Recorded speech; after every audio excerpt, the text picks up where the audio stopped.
চাঁপাইনবাবগঞ্জে বাবুডাইং আলোর পাঠশালায় এসএসসি পরীক্ষার্থীদের বিদায়ী সংবর্ধনা।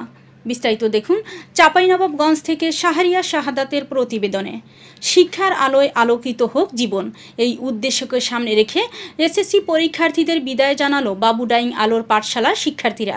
সোমবার রাজশাহীর গোদাগাড়ী উপজেলার বাবুডাইং গ্রামে অবস্থিত প্রথম আলো ট্রাস্ট পরিচালিত বিদ্যালয়টিতে এই অনুষ্ঠানের আয়োজন করা হয়।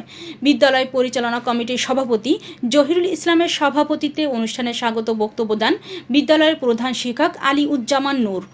অন্যান্যর মধ্যে বক্তব্য দেন চাঁপাইনবাবগঞ্জের প্রথম আলোর নিজস্ব প্রতিবেদক আনোয়ার হোসেন, উন্নয়ন কর্মী আবু রাকিব, ঘুরে ঘুরে বিদ্যাদানকারী অবসরপ্রাপ্ত স্কুল শিক্ষক তরিকুল আলম, শিক্ষানুরাগী ব্যক্তি আমিনুল ইসলাম, শওকত আরা আঞ্জুম, সদস্য বীর মুক্তিযোদ্ধা বক্তারা সকল পরীক্ষার্থীর সাফল্য কামনা করেন এবং উচ্চ শিক্ষায় তাদের পাশে থাকার প্রতিশ্রুতি দেন।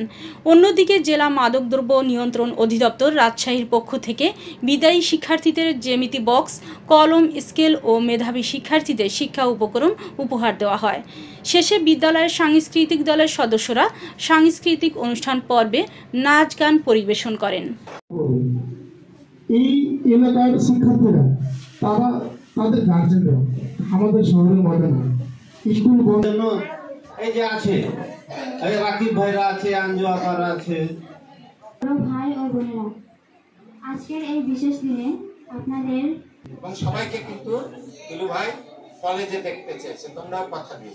তো সেই স্কুল পাঠশালার উদ্যোগে আজকের এই সভা, এই যারা আজকের এই অনুষ্ঠানে বিদায় নেওয়ার জন্য এসছে, শুধু তাদের জন্যই বলবো, অন্যদের সাথী সঙ্গে